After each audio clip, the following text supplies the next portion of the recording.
As 4 estações da vida.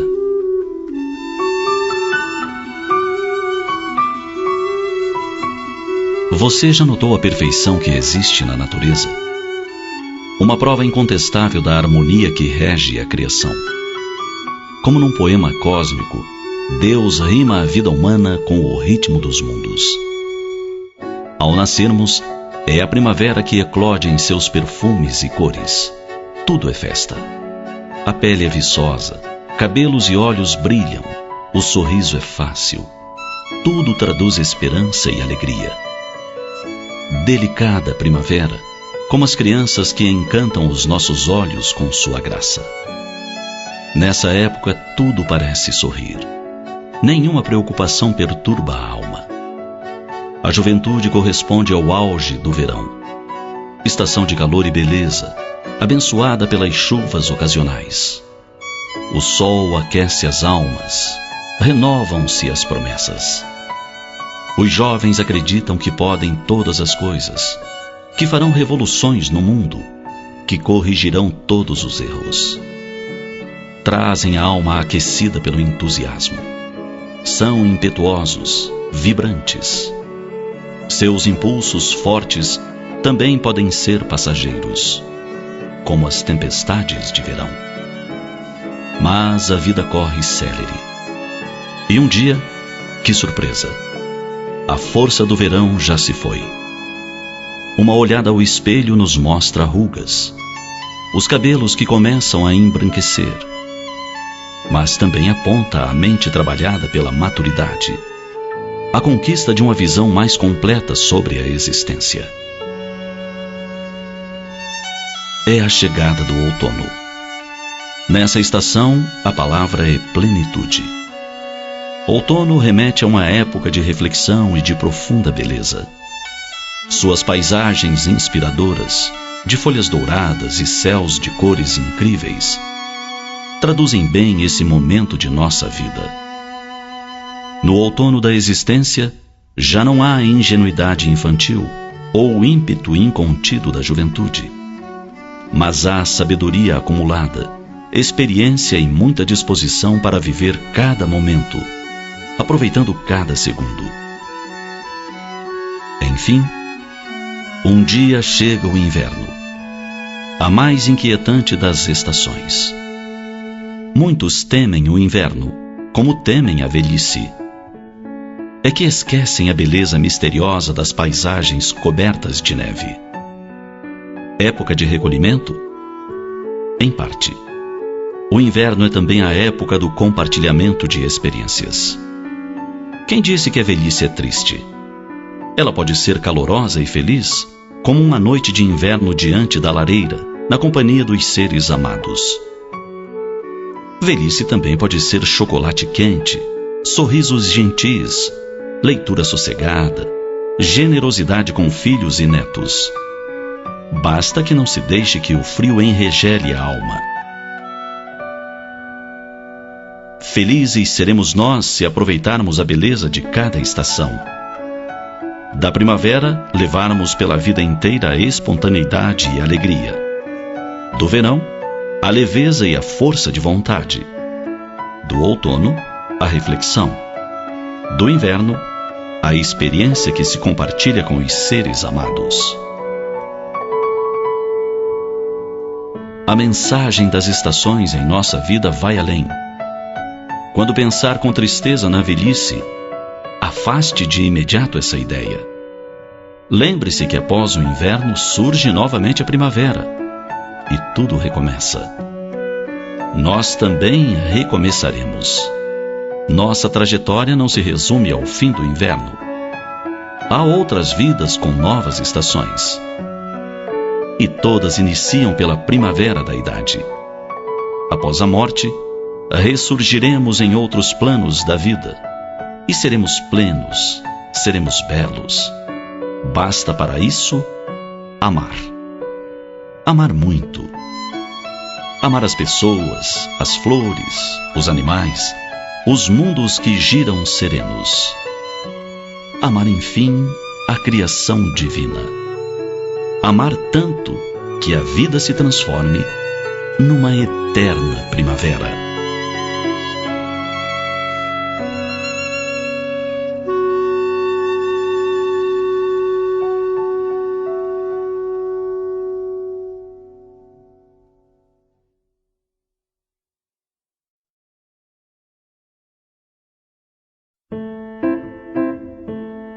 A casa mental. Nossa mente é como uma casa.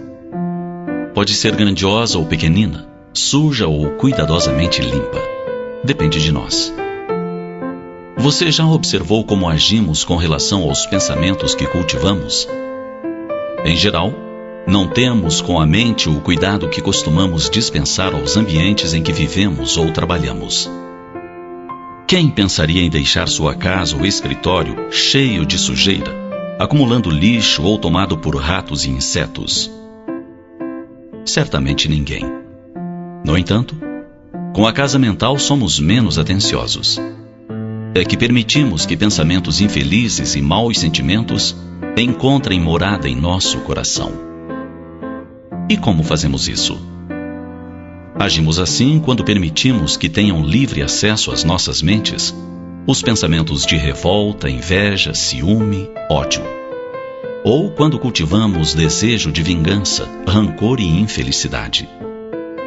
Nesses momentos é como se enchêssemos de sujeira a mente. Uma pesada camada de pó cobre a alegria e impede que estejamos em paz.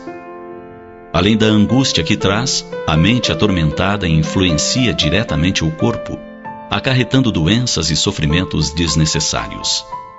E pior, contribui para o isolamento. Sim, porque as pessoas percebem quando não estamos bem espiritualmente. O azedume de nossas palavras, o rosto contraído, tudo faz com que os outros desejem se afastar de nós, agravando nossa infelicidade. E o que fazer para impedir que isso aconteça? A resposta foi dada por Jesus: orar e vigiar. A vigilância é essencial para quem deseja a mente saudável. Nossa tarefa é observar cada pensamento que se infiltra, analisar a natureza dos sentimentos que surgem. E, principalmente, estar alerta para arrancar como erva daninha tudo o que pode nos prejudicar. Dado esse primeiro passo, que é a vigilância, é importantíssimo estar atento para a segunda recomendação de Jesus: a oração. Quando identificamos dentro de nós os feios sentimentos, as más palavras e os pensamentos desequilibrados, sempre podemos recorrer à oração. A prece é um pedido de socorro que dirigimos ao Divino Pai. Quando nos sentimos frágeis para combater os pensamentos infelizes, é hora de pedir auxílio a Deus. É tempo de falar a Ele sobre a fraqueza que carregamos ou a tristeza que nos abate. É o momento de pedir força moral.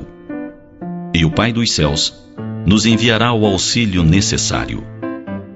Mas, de nossa parte, é importante não haver acomodação. É preciso trabalhar para ser merecedor da ajuda que Deus nos manda. Como fazer isso? Contrapondo a cada mau pensamento os vários antídotos que temos à nossa disposição: as boas atitudes, o sorriso, a alegria, as boas leituras.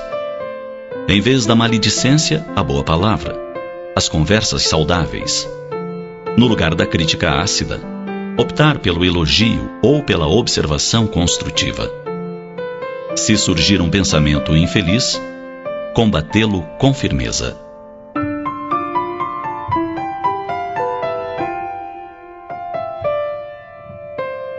Não se deixe escravizar. Se alguém o ofender ou fizer mal, procure perdoar, esquecer. E peça a Deus a oportunidade de ser útil a essa pessoa. Não esqueça: todo dia é excelente oportunidade para iniciar a limpeza da casa mental. Comece agora mesmo.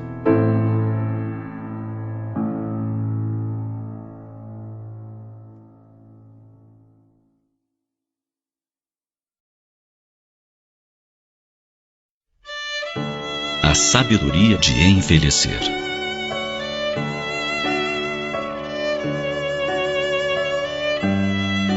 Ele é um homem com mais de 80 anos, forte, daqueles bons italianos. Um exemplo de saber envelhecer. Ele já se deu conta há muito tempo que o vigor da juventude o deixou. Mas isso não quer dizer que se acomodou. Faz tudo o que o corpo ainda lhe permite. Até há pouco tempo dirigia seu carro e em determinadas épocas tomava da esposa, dizia em té para os filhos e netos e saía viajar. De cada vez um local diferente. Vamos conhecer tal lugar? Perguntava para a esposa cuja idade beira a dele. Quer dizer, perguntava por perguntar, porque a senhora também disposta sempre concordava. Fechavam o apartamento e lá iam para uma estância, uma estação de águas, um hotel-fazenda. Há pouco completaram suas bodas de ouro e os filhos promoveram uma grande festa. Ele compareceu no mais belo e alinhado terno, bigodes aparados, cabelo branco bem penteado e a seriedade, disfarçando a emoção. Ela, num lindo vestido longo, azul turquesa, encantando os olhos dele, como se fossem os anos primeiros de convivência. Recentemente, amigos de ideal espírita decidiram por prestar-lhe homenagem pelos anos de dedicação à causa. Pelo seu pioneirismo, alçando a bandeira da doutrina espírita em terras onde apenas despontava, tímida. De imediato, sua memória e sua ética foram ativadas. Por que eu? Antes de mim, houve quem fizesse muito mais do que eu, e melhor. E recordou do amigo por cujas mãos conheceu a doutrina espírita, e esteve presente para a entrega da homenagem. Naturalmente, ele também foi homenageado. Emocionado, agradeceu, dizendo não merecer, porque dizia, da doutrina espírita recebera o melhor. Ele era, portanto, um devedor. E incentivou a juventude, aos atuais trabalhadores, a continuarem no bendito labor da divulgação, espalhando luzes, aclarando mentes e corações. Comoveu a todos. Simples, embora detentor de considerável patrimônio e posses, abraça com vigor os amigos. Faz questão de um bom papo, embora dificuldade por vezes para ouvir. Mas ele ajusta o seu aparelho para a surdez e participa. Não tem vergonha de tornar a perguntar quando não entende. Sábio, não fala se não tem certeza de ter bem entendido a pergunta. Sabe calar-se quando muitos falam ao mesmo tempo, dificultando-lhe a captação das palavras. Ainda guarda um ar de maroto, por vezes, mostrando que o vício infantil não morreu em sua intimidade. Assim, outro dia, em pleno café da manhã com amigos, quando todos já haviam terminado a refeição e se entretinham à mesa conversando, ele tomou de uma faca e a introduziu no pote de doce de leite. Trouxe-a com a ponta carregada do precioso doce. Olhou para a esposa, exatamente como criança que sabe que o que vai fazer está errado, e lambeu-a com prazer. Todos riram, ele também. Havia acabado de fazer uma peraltice bem própria de criança. Mas, afinal, quando envelhecemos com sabedoria, somos assim. Maduros no agir, jovens no pensar. Crianças para o prazer de viver intensamente cada dia.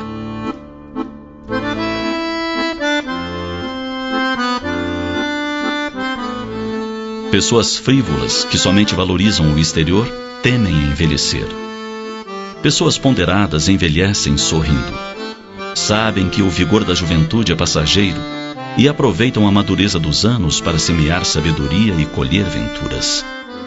Venturas por ter educado filhos para o bem e para o amor. Por ter cultivado o afeto no matrimônio. Por ter construído amizades sólidas, independentes de idade, raça, cor, nível social. Aprendamos com quem sabe envelhecer.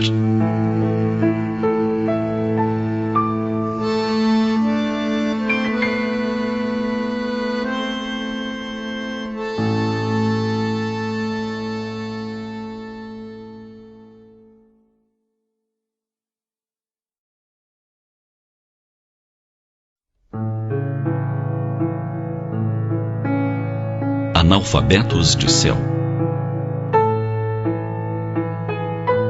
Numa escola de ensino fundamental, uma menina de 7 anos faz um desenho de uma paisagem com tintas coloridas. Era a tarefa do dia na aula: pintar um lugar onde eles gostariam de estar. A menina se esmerou com a palheta de cores e produziu empolgada sua obra de arte. Ansiosa, levantou-se da cadeira e foi mostrar à professora. Ao ver a pintura, a educadora notou algo estranho já de súbito. Disse baixinho muito bem para incentivar a criança. Fez um carinho e pegou o desenho em mãos. Os trabalhinhos seriam expostos no outro dia no mural da escola. No intervalo para o lanche, a professora não se conteve.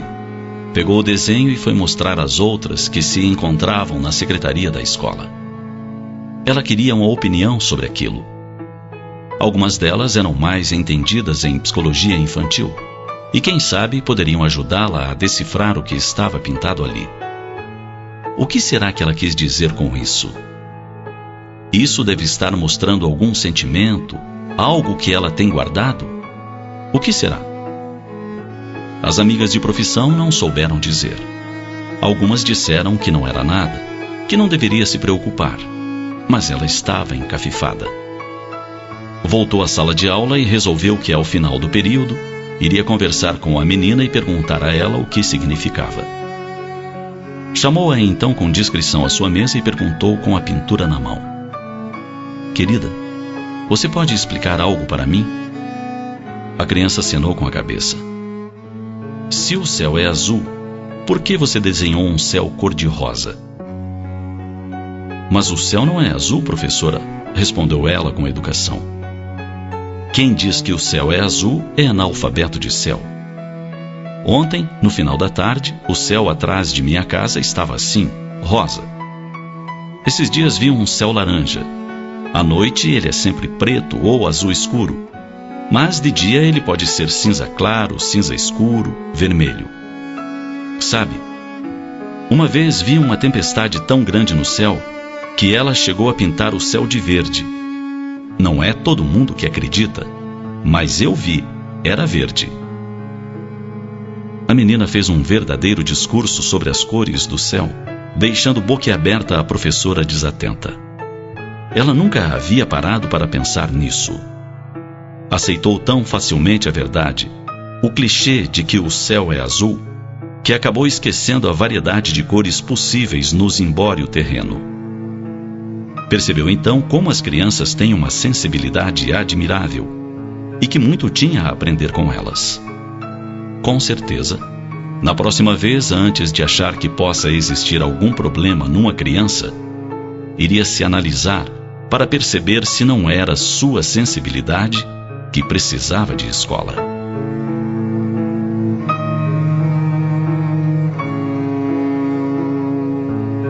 Toda criança é especial e merece ser tratada como tal. Da mesma forma como nem sempre o céu é azul, cada criança tem suas particularidades e os educadores precisam estar atentos a elas. Não se pode usar uma mesma fórmula, um mesmo padrão de ensino ou educação no lar para todas as crianças. Faz-se necessário ajustes, adequações, atenções individualizadas. Todo o céu é belo, mesmo sendo amarelo, rosa, vermelho ou negro.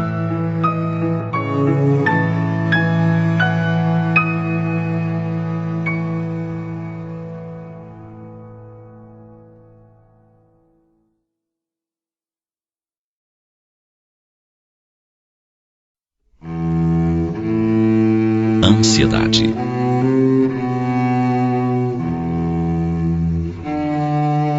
As mãos suam, o corpo treme, a respiração fica ofegante. Uma sensação de náusea e aquela palpitação inegável no coração. Todos estes são sinais de um dos males modernos, a ansiedade. A vida nos dias de hoje é repleta de cobranças. No trabalho, na família, nas relações sociais. A cada dia estamos mais cheios de tarefas, compromissos, pendências. uma lista enorme de coisas a fazer. E nem sempre o tempo é suficiente. Vem então a sensação desagradável de ter de fazer mais coisas do que damos conta.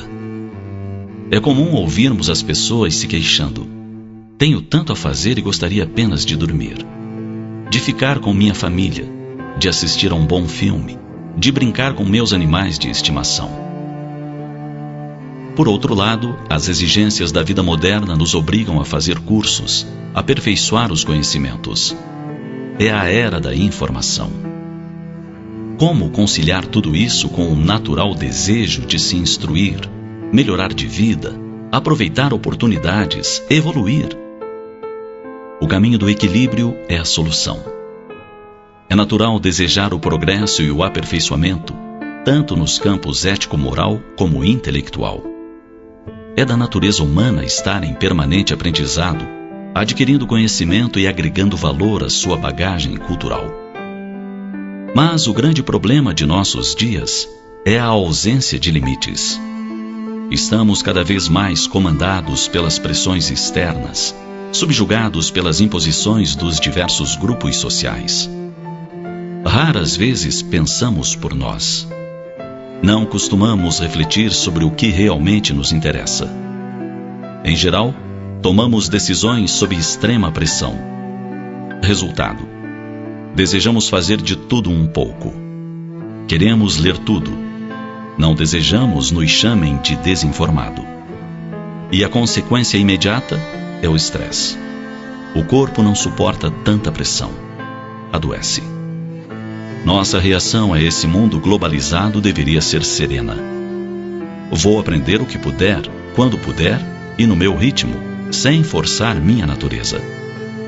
Vou trabalhar no limite de minhas forças, fazendo o melhor que puder, mas sem a obrigação de provar coisas a chefes e colegas de trabalho.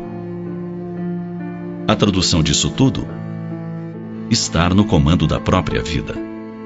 Uma frase de Jesus é bastante significativa para os nossos dias: não vos preocupeis com o que haveis de comer ou de beber. Não é o corpo mais que a veste?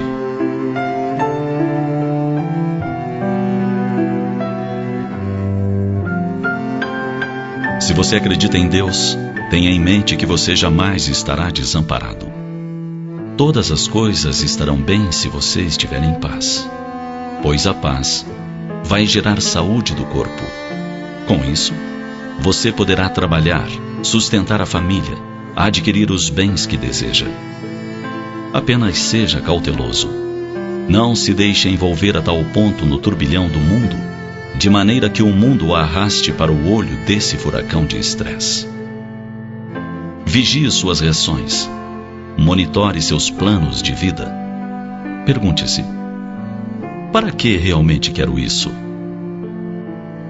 Faça a diferença entre o supérfluo e o necessário e verifique se a sua opção não está contaminada pelos excessos. No final, você verá que em um processo inteiramente natural, a ansiedade irá, aos poucos, desaparecer.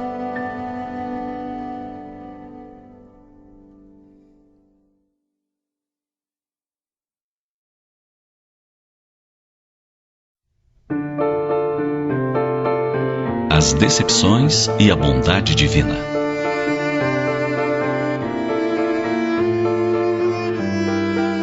A felicidade não é deste mundo. Constitui uma citação bastante conhecida.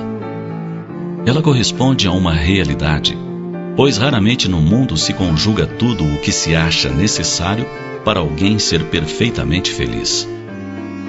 Saúde, mocidade, beleza e dinheiro entram nessa equação. Contudo, mesmo na presença de tais fatores objetivos, muitas vezes a criatura padece de tormentos íntimos. Vêem-se com frequência seres aparentemente privilegiados a reclamar da vida. Consultórios de psicólogos e psiquiatras também são frequentados por aqueles a quem se imaginaria felizes e saciados. Mas a ampla maioria dos seres humanos debate-se com inúmeros problemas. Nos mais variados planos da existência, os dramas se sucedem.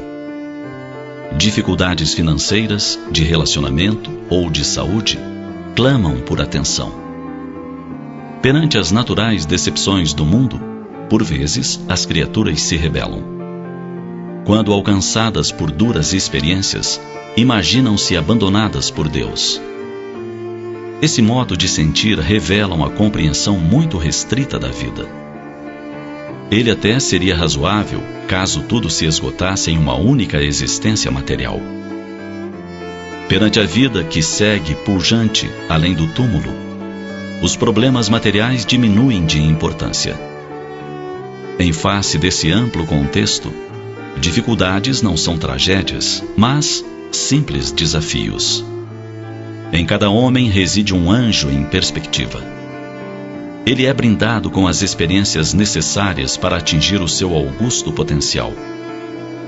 As dores, por maiores que sejam, sempre passam. Mesmo uma enfermidade incurável tem o seu término. Após a morte do corpo físico, o espírito prossegue sua jornada. Se conseguiu passar com dignidade pelo teste, ressurge mais forte e virtuoso. Caso tenha se permitido reclamações e revoltas, terá de refazer a lição. Convém ter isso em mente ao enfrentar as crises da vida. Deus é um Pai amoroso e bom. Ele não se rejubila em torturar suas criaturas. As dores do mundo têm finalidades transcendentes. A maioria é providenciada pelos próprios homens, com suas paixões e equívocos. Todas elas constituem desafios. Ninguém deve acalentar o masoquismo e se rejubilar em sofrer. É preciso lutar para sair de todas as dificuldades e recuperar o bem-estar. Mas, em face de situações inelutáveis, quando nada se pode fazer, é necessário pensar na bondade divina. Ela não se revela apenas quando tudo parece estar sob um céu azul, nas mesas fartas e nos sorrisos radiantes. A bondade de Deus também se manifesta no sofrimento, que torna o homem mais apto a compreender a dor do semelhante. Ela está presente nas situações constrangedoras, que minam o orgulho, a vaidade e a indiferença.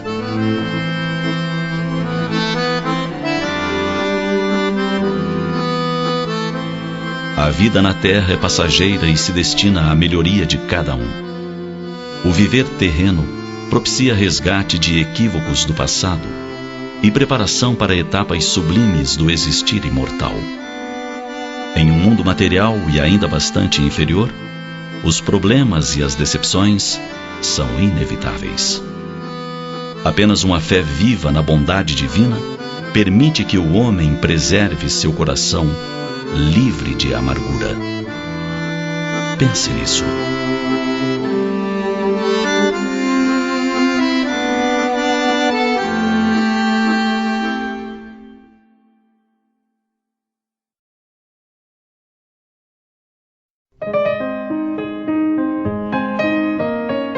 Iniciando um novo ano. Toda vez que o ano vai chegando ao fim, parece que todos vamos manifestando cansaço maior. Seja porque as festas se multipliquem, são formaturas, casamentos, jantares de empresas. Seja porque já nos vamos preparando para as viagens de férias de logo mais. De uma forma ou de outra, é comum se escutar as pessoas desabafarem, dizendo que desejam mesmo que se acabe logo o ano. Quem muito sofreu deseja que ele se acabe e aguarda dias novos, de menos dores. Quem perdeu amores, deseja que ele se acabe de vez, na ânsia de que os dias que virão consigam trazer esperanças ao coração esfacelado pelas ausências. Quem está concluindo algum curso e deu o máximo de si, deseja que os meses que se anunciam cheguem logo, para descansar de tanto esforço. E assim vai. Cada um vai pensando no ano que se finda, no sentido de deixar algo para trás, algo que não foi muito bom. Naturalmente, muitos são os que veem findar os dias do ano com contentamento, pois eles lhe foram propícios. Esses Almejam que os dias futuros reprisem esses valores de alegria, de afeto, de coisas positivas. Ano velho, ano novo. São convenções marcadas pelo calendário humano em função dos movimentos do planeta em torno do astro-rei. Contudo, psicologicamente também nos remetem, sim, a um estado diferente. Como Deus nada faz em sua sabedoria sem um fim útil, também assim é com a questão do tempo como o convencionamos. Cada dia é um novo dia. A noite nos fala de repouso. A madrugada nos anuncia oportunidade renovada. Cada ano que finda nos convida a deixarmos para trás tudo de ruim, desagradável que já vivenciamos, permitindo-nos projetar planos para o futuro próximo. Por tudo isso, por esta ensancha que a divindade nos permite a cada 365 dias nesta terra, pense que você pode melhorar a sua vida no ano que se anuncia. Comece por retirar de sua casa tudo que a atravanca. Libere-se daquelas coisas que você guarda nos armários, na garagem, no fundo do quintal. Coisas que estão ali há muito tempo, que você guarda para usar um dia que talvez nunca chegue. Pense há quanto tempo elas estão ali. Meses, anos, esperando. São roupas, calçados, livros, discos antigos, utensílios que você não usa há anos. Libere armários, espaços. Coisas antigas, superadas, são muito úteis em museus para a preservação da memória, da evolução da nossa história.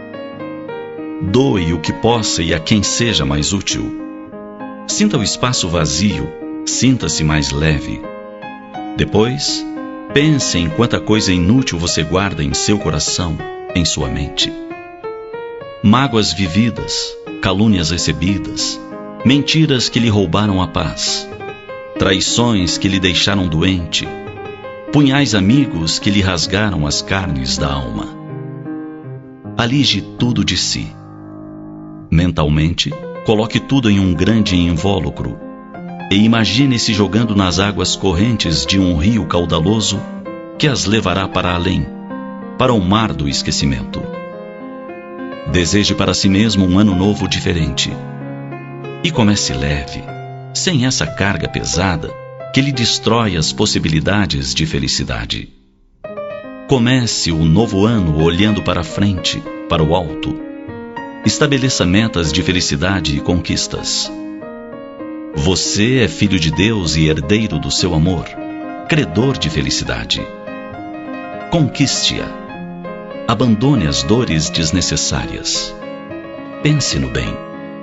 Mentalize as pessoas que são amigas, que o amam, lhe querem bem. Programe-se para estar mais com elas, a fim de, fortalecido, alcançar objetivos nobres. Comece o ano pensando em como você pode influenciar pessoas, ambientes, com sua ação positiva. Programe-se para vencer. Programe-se para fazer ouvidos moucos aos que o desejam infelicitar. E avance. Programe-se para ser feliz. O dia surge. É ano novo. Siga para a luz, certo de que com vontade firme, desejo de acertar, Jesus abençoará as suas disposições. É ano novo. Pense novo. Pense grande. Seja feliz.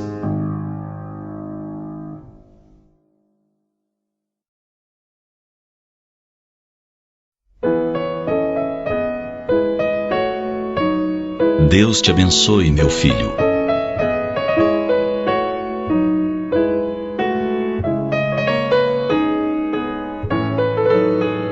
Houve tempos em que era comum o gesto. A vida moderna, o abandono de Deus pelas criaturas, o fez quase desaparecer. Raro é o lar onde ainda se manifesta.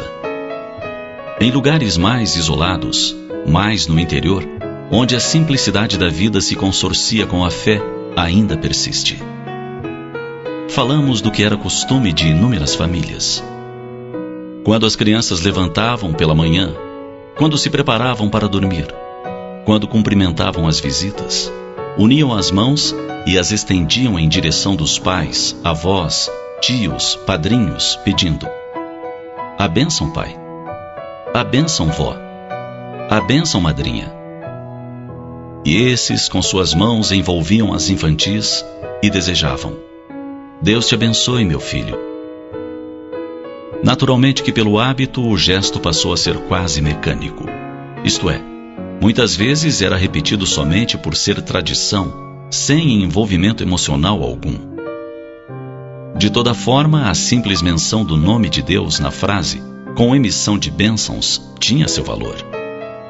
Era o momento em que o pequeno, chutando bola ou brincando na terra, corria ao encontro do recém-chegado para dizer quase sem fôlego: a bênção, tio. E receber o carinho das mãos gigantes em torno das suas. Podemos imaginar o efeito quando o adulto, cheio de saudades, de amor, dizia com toda unção: Deus te abençoe, meu filho. Como faz falta Deus em nossos lares e em nossas vidas. Quantos distúrbios, desentendimentos, rusgas poderiam ser amainadas ou evitadas? Quanta inquietação infantil, manhas e teimosias poderiam ser diluídas com a formalidade de bênçãos aos filhos. Isso porque a palavra carrega as vibrações de quem as pronuncia. Essas vibrações envolvem o ser a quem são dirigidas. Podemos imaginar-nos, pais amorosos, dizendo ao filho: Deus te abençoe. O quanto de bênçãos a ele endereçamos. Podemos cogitar de que tantas vezes pronunciado o desejo, o mantemos envolvido em um halo de reconforto. As bênçãos de Deus, tão esquecidas e tão ao nosso alcance.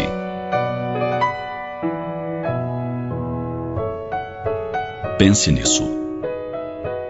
Você, pai ou mãe, avô ou avó, tio ou tia, padrinho ou madrinha, que ama este pequeno ser que viu nascer, que observa crescer, que o deseja feliz e triunfante. Pense nisso. Pense nisso e comece a utilizar o Deus te abençoe, Deus te guarde, Deus te proteja muitas vezes. Constatará após um tempo os benefícios alcançados que se traduzirão em menos rebeldias e teimosias, menos explosões de raiva e egoísmo, mais aconchego. Tente e constatará por que as bênçãos de Deus são vibrações inigualáveis. Como o sol que espanta o frio e ilumina o mundo, elas aquecerão o coração da sua criança, o seu também, e todos seremos muito mais felizes com as bênçãos de Deus.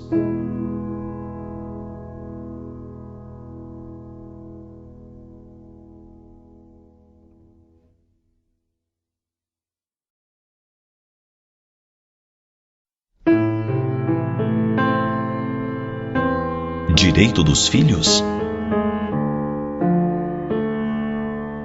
São muitas as almas que andam sós pela terra. Corações que, depois de longa convivência amorosa, vêm partir o esposo ou a esposa rumo à espiritualidade. Nos primeiros dias, a saudade machuca dolorosamente. Vão-se os dias e a criatura tenta se recompor. Renova hábitos, estabelece uma nova rotina de vida. Afinal, agora está só. Antes, quando chegava do trabalho, sabia que um cafezinho o esperava. A esposa, sempre atenta, conhecia-lhe todos os horários e desejos. Antes, os domingos eram recheados de alegrias. Saíam os dois, filhos crescidos e casados, a passeio. Andavam pelo parque, iam a um restaurante, ao templo, ao cinema, ao teatro. O retorno para casa era sempre o momento do aconchego, do perfume da presença amada. Agora tudo está vazio. Parece que o próprio mobiliário perdeu o significado. A cadeira era importante porque ali sentava o amado. A cama se fazia confortável porque ele estava ali, ao lado. Tudo tinha significado especial. Agora, tudo está frio. As horas se arrastam e não há muita diferença entre os dias da semana, os feriados, a hora de dormir, da refeição. Então, um coração afetuoso se aproxima. Coloca flores na janela do coração ferido. Tem uma conversa agradável. Também está só e sabe o que é isso. Então se esmera em ofertar o ombro para que a solidão possa chorar, a mão para aquecer o sentimento. A pouco e pouco, um sentimento vai brotando e amadurecendo. As duas almas almejam ficar juntas. Desejam compartilhar aqueles momentos de amparo um ao outro, momentos em que cada qual se sente feliz, amparado. É quase um retorno ao antes, embora não haja substituição do sentimento. É uma nova perspectiva de vida, um amanhecer, um reinício. Florescem esperanças. O sorriso volta a enfeitar o rosto. As rugas da tristeza cedem espaço. E o casal se prepara para viver junto, casar-se. Nesse momento, os filhos de um e de outro se revoltam. Ninguém substituirá nossa mãe. Ninguém tomará o lugar de nosso pai. E quem disse que alguém toma o lugar de alguém? É uma outra pessoa, um outro viver. Filhos egoístas, os que assim se arvoram a impedir que o pai ou a mãe tenha uma nova oportunidade de viver com alegria. Afinal, nas noites de solidão, eles estão com o velho pai, ou se encontram em viagem com sua própria esposa e filhos. Quando as lágrimas brotam abundantes pela ausência tão sentida, eles estão ali para fazer companhia? Todos os dias? Todas as horas? Antes de ajustarem suas idas ao show, ao passeio, às férias, eles recordam de indagar se o pai ou a mãe gostaria de acompanhá-los? Ou mesmo, há lugar para ele ou ela? Sim, eles visitam o pai ou a mãe pela manhã do domingo, nas noites de sábado, telefonam, lancham juntos vez ou outra. Acreditam que isso baste para quem vive só, depois de anos de aconchego matrimonial? Que direito tem de exigir a solidão em nome de uma pretensa fidelidade ao que partiu? Acaso, quando eles decidiram se casar, sair do lar, alcançar vitórias na carreira, seus pais os impediram? Não ficaram felizes com sua felicidade? Que direito esse dos filhos de impedir que pais viúvos se casem novamente, no intuito de se sentirem melhor? Quem ama não aprisiona, não coloca obstáculos à felicidade do outro. Portanto, aquele que partiu, com certeza, está abençoando a alma generosa que se aproxima para amparar e auxiliar o amor que ficou na terra.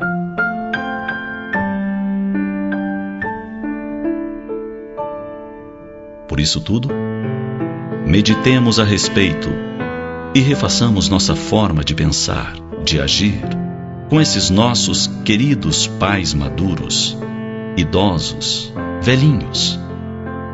Deixemo-los viver. Deixemo-los usufruir outra vez da felicidade conjugal. E veremos logo mais o riso voltar à face, a alegria de viver movimentar-se nas veias. Enfim, tudo voltar a ser motivo de vida. Pensemos nisso.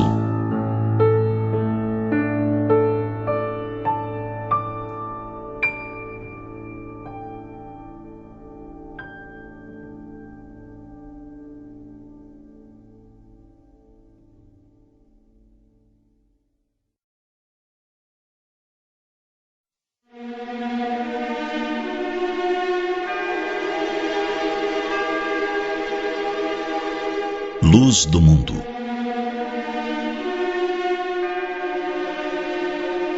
Jesus, o Mestre dos Mestres, Tinha sempre palavras de estímulo aos que o seguiam. Ninguém como ele utilizou de forma tão excelente as palavras de incentivo a quem pretendesse estar com ele. É assim que nos credencia a herdeiros do universo, pois que somos filhos do Pai que tudo criou.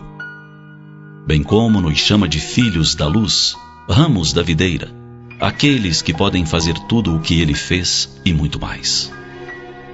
De forma miúde, ficamos nos questionando a respeito de algumas de suas afirmativas.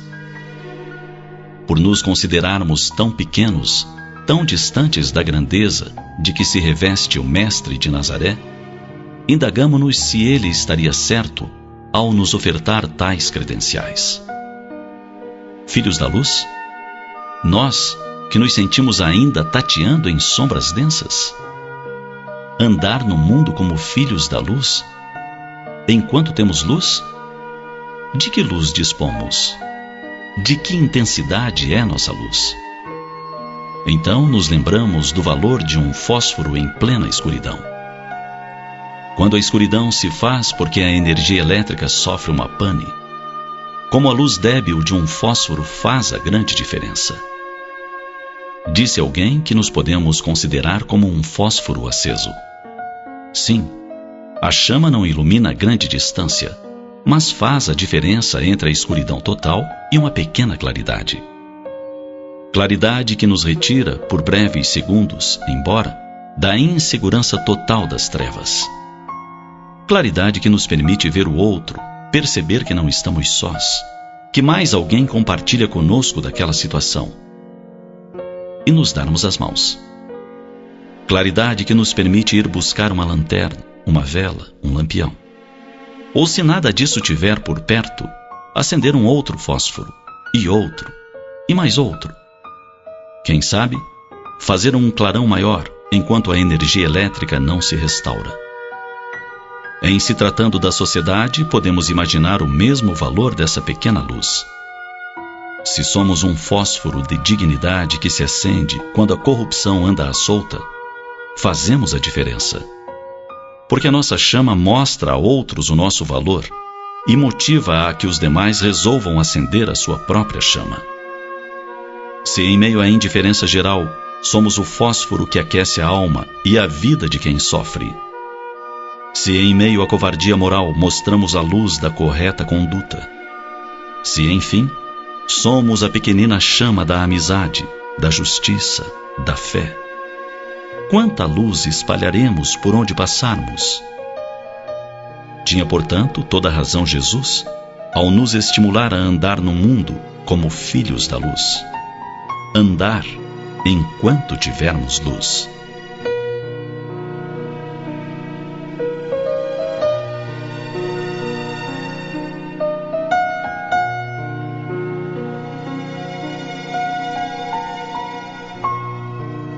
A luz ilumina onde se é presente e mostra cores onde somente havia trevas. Mostra pessoas onde somente havia solidão. Acena esperança onde graça a infelicidade.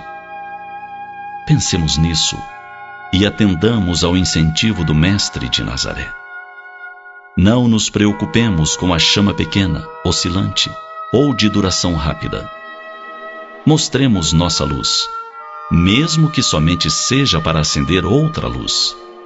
Será a nossa contribuição para um mundo de alegrias, risos e cores que todos desejamos para nós, para nossos filhos, para as gerações futuras.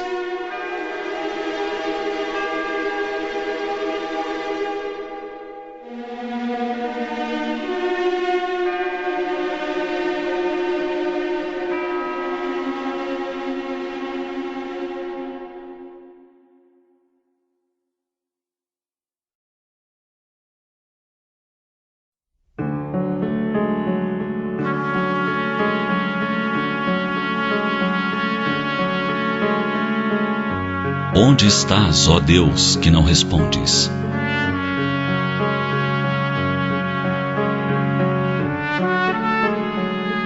Assim, o poeta Castro Alves inicia seu poema Vozes da África.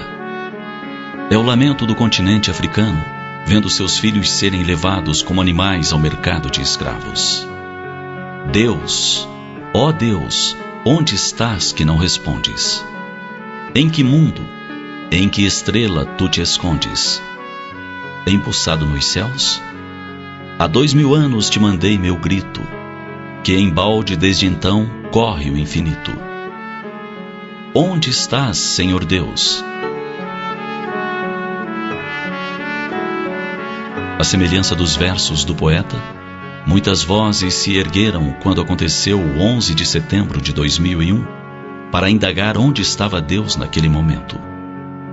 Por que permitiu que mais de 2000 vidas fossem destroçadas naquela manhã? Por quê? Poder-se-ia perguntar ainda onde estava Deus quando fomentamos a Primeira e a Segunda Guerra Mundial. Quando foram eliminados 6 milhões de judeus em nome de uma imaginária raça superior. E quando empreendemos as cruzadas, levando à morte aqueles que eram qualificados de infiéis? E durante a Inquisição com tanta barbárie? E todos os dias, onde está Deus? Onde está Deus quando enganamos nosso irmão? Quando mentimos para conseguir favores que desejamos?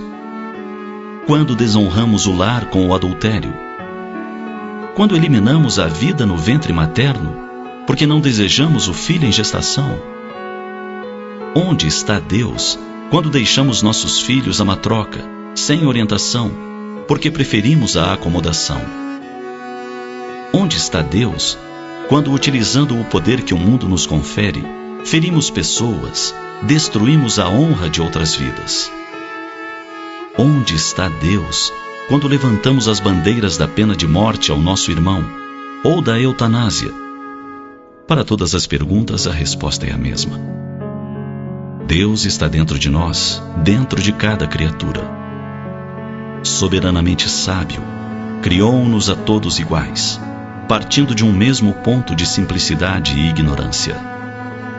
Criou os mundos para que neles trabalhássemos, utilizássemos nossas forças e crescêssemos em intelecto e moral. A ninguém concedeu privilégios. A todos concedeu a liberdade de pensar, de decidir, de agir, mas com a consequente lei de causa e efeito. Estabeleceu que a cada um será dado conforme as suas obras e que todos deverão chegar ao mesmo destino, não importa quanto demore, que é a perfeição. Ele nos permite a livre semeadura, mas estabelece que a colheita seja obrigatória. Por isso, uns semeiam ventos e colhem tempestades. Outros lançam ao solo as sementes da bondade, do bem, e alcançam felicidade. Uns estão semeando hoje, outros tantos estão realizando a colheita das bênçãos ou das desgraças que se permitiram semear.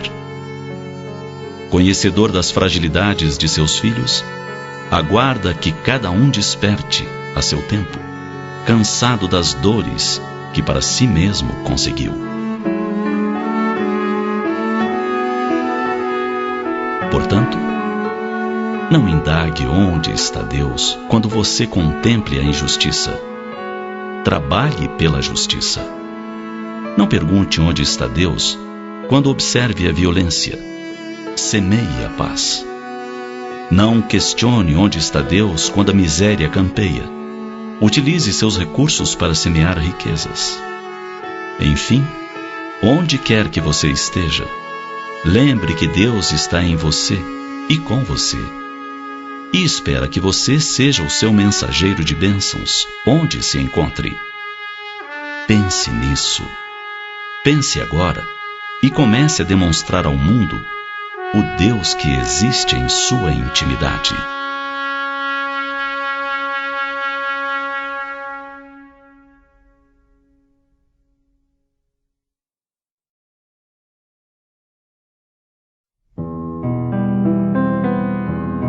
Os mortos vivem.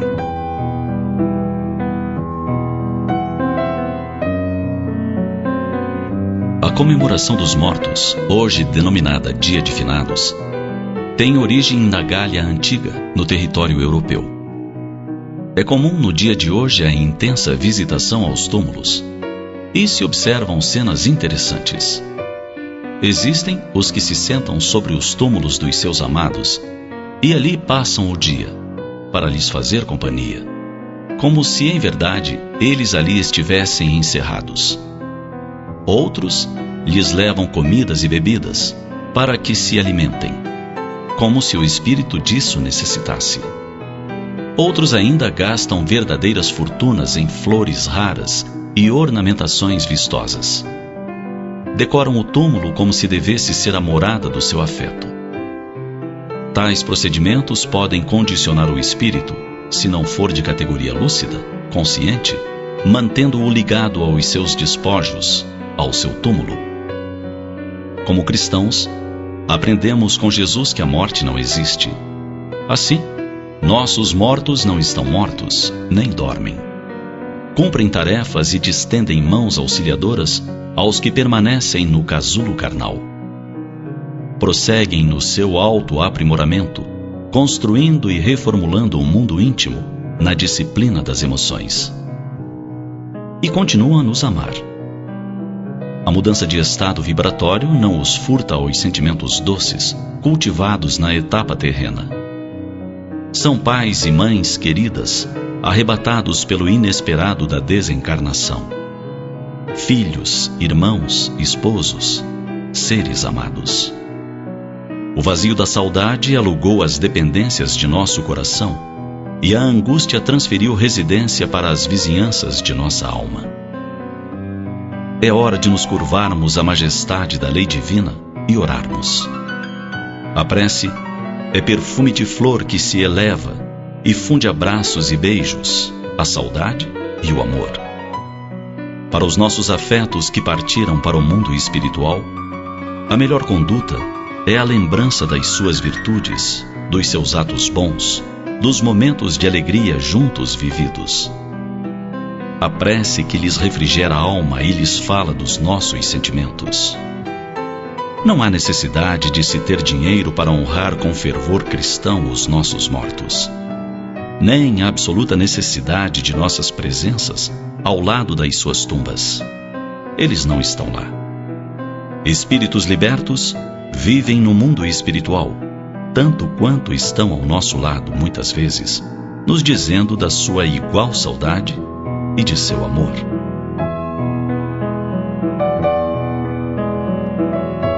Você sabia que foi no ano de 998 que o Dia de Finados começou a ser comemorado nos mosteiros beneditinos na França? E você sabia que somente no ano de 1915 se tornou oficial?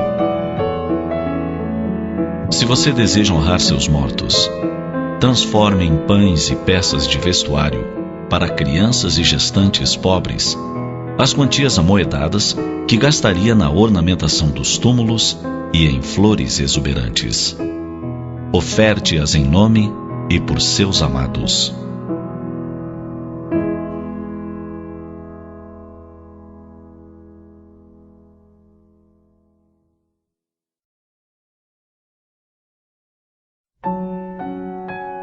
Relações banalizadas.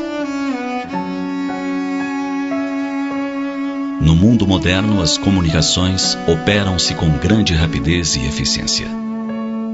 Internet, televisão e cinema constituem instrumentos de difusão de informações e modos de vida.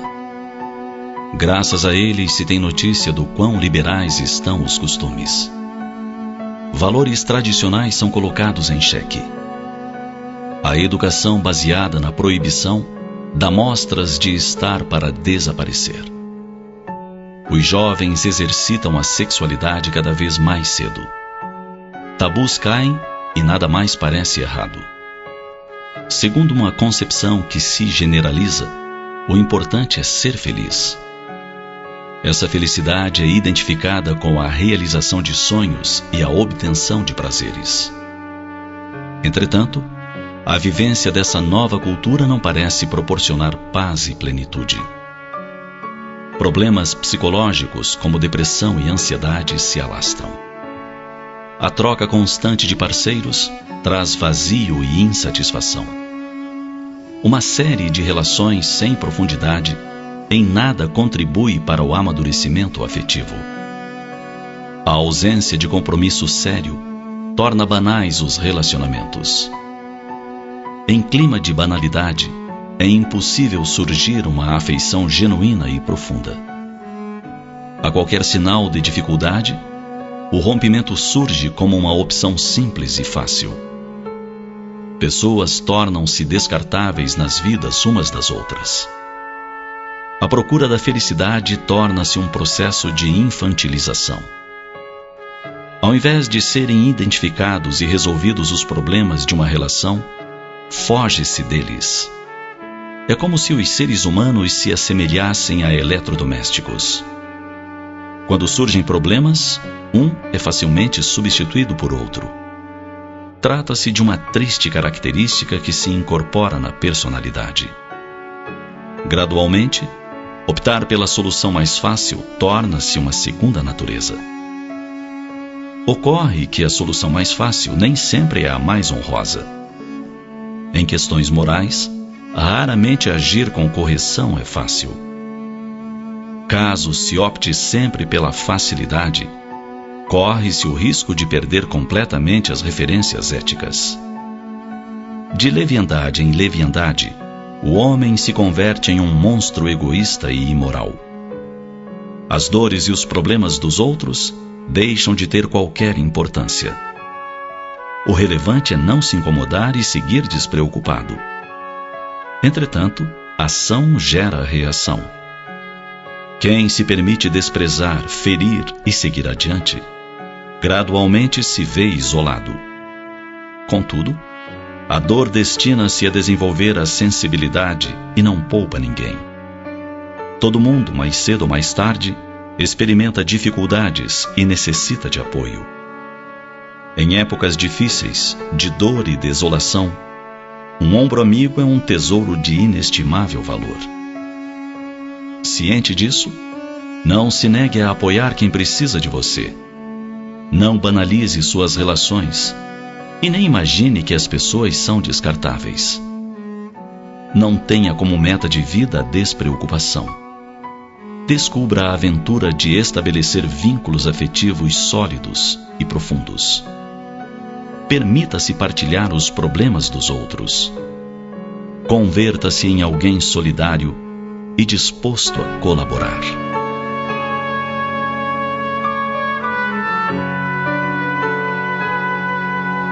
Quando surgirem problemas em uma relação, resolva-os como adulto que é.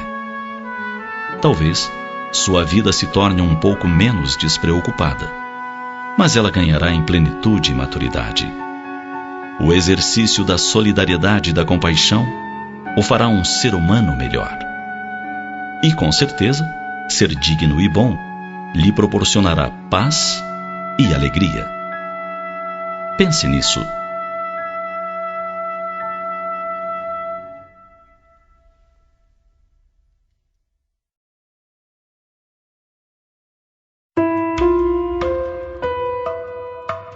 Os pais envelhecem.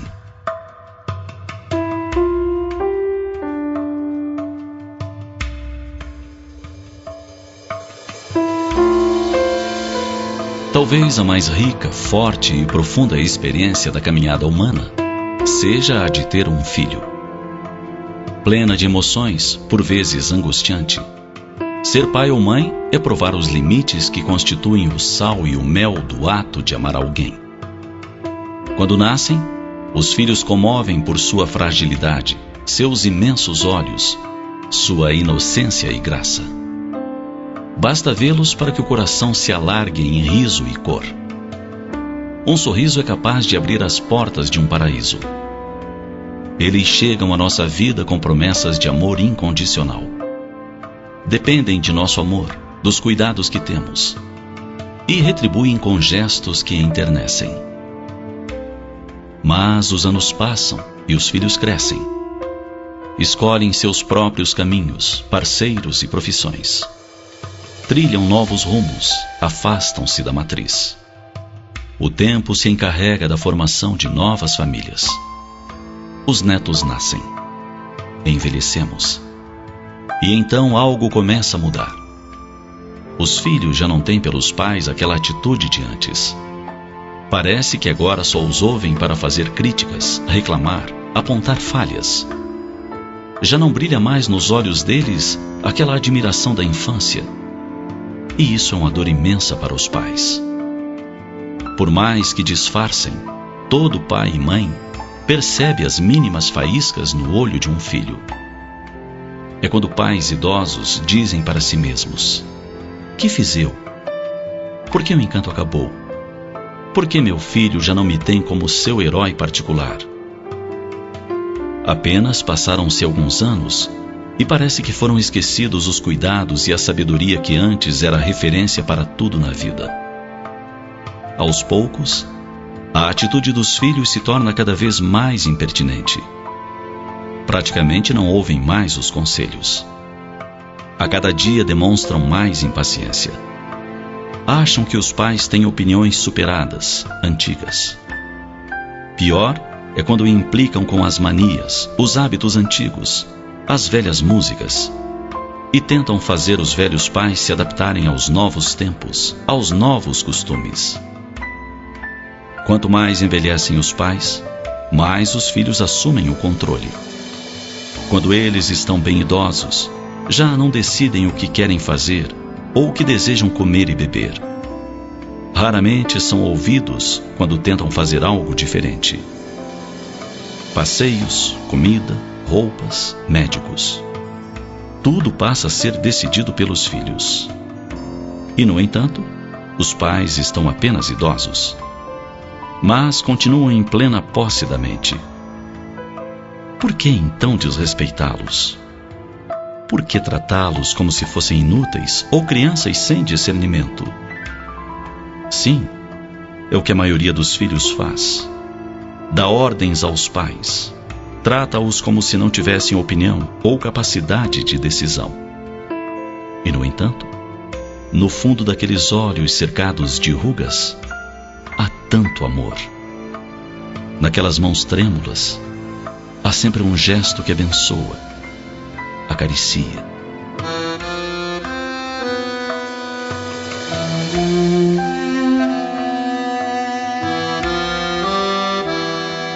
Pense nisso.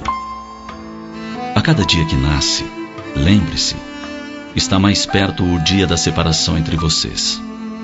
Um dia, o velho pai já não estará aqui. O cheiro familiar da mãe estará ausente. As roupas favoritas para sempre dobradas sobre a cama, os chinelos em um canto qualquer da casa. Então, valorize o tempo de agora com os pais idosos. Paciência com eles quando se recusam a tomar os remédios, quando falam interminavelmente sobre doenças, quando se queixam de tudo. Abrace-os apenas, enxugue as lágrimas deles, ouça as histórias, mesmo que sejam repetidas, e dê-lhes atenção, muita atenção e afeto. Acredite, dentro daquele velho coração brotarão todas as flores da esperança e da alegria.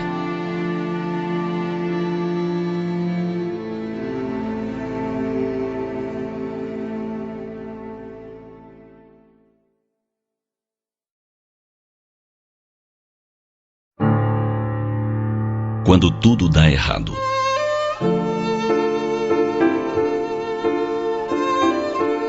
O que se faz naquele dia em que tudo parece dar errado? Há quem diga: levantei com o pé esquerdo. Entende-se que quem assim fala acredita que um pé é mais valioso do que o outro. Esquece-se de que ambos os pés são preciosos, pois que são a base sobre a qual recai o peso do corpo, sustentado pelas pernas. De toda forma, nesse dia em que tudo deve dar errado, porque começou errado, o que fazer? Primeiro, repelir a ideia de uma perseguição de Deus aos seus filhos. As coisas não dão errado porque Deus quer. Dão errado porque nós, os seus filhos, agimos errado. Vejamos. Você levantou pela manhã atrasado? De quem é a culpa? não é do despertador que não soou o alarme, ou soou mais tarde. A questão é sua, porque quem programa as funções do aparelho é você. Portanto, não há por que se zangar. O que acontece em seguida, para o melhor ou para o pior, é sua decisão. Você pode levantar de um pulo, pôr-se em pé, sair às tontas do quarto e se bater na porta em um móvel. Pensasse que nada traria de volta os minutos passados, levantaria com calma e faria tudo com mais vagar. Quando você está com pressa e tenta fazer várias coisas ao mesmo tempo, tem muita probabilidade de algo desagradável acontecer. O leite transborda, sujando o fogão. Você se corta ao fazer a barba. O botão da camisa cai, pela violência que você usa tentando abotoá-lo. Enfim, a lista é quase interminável. E a culpa, com certeza, não é de Deus. Faça tudo com calma. O carro não dá partida? Verifique o porquê e resolva, se possível, sem se estressar. Perdeu o horário do ônibus? Lembre que a sua ansiedade ou a sua irritação não fará o próximo se adiantar. Espere. Se preciso, avise seu superior, sua chefia, seu cliente do atraso. Se perderá uma aula, uma prova, já perdeu. De que adianta gritar, se zangar? Nada trará de volta os minutos perdidos. A palavra já diz, perdidos. O trânsito está congestionado? Não faça tolices. Não viole as regras do bom motorista. Tenha sempre à mão um livro, uma revista e aproveite o tempo. A chuva o surpreendeu no caminho? Aguarde um pouco. Tudo passa. A chuva também passa. Aguardar um pouco não lhe deve causar maior preocupação. Enfim, em tudo seja responsável. E pense que em suas mãos está a permitir que tudo ande nos eixos ou não ande. Tudo se resolva, a pouco e pouco ou não. Por fim, pense. Não vale a pena perder minutos preciosos da vida por estresse, irritação ou impaciência. Deus quer a sua felicidade. Colabore com Ele nesta conquista.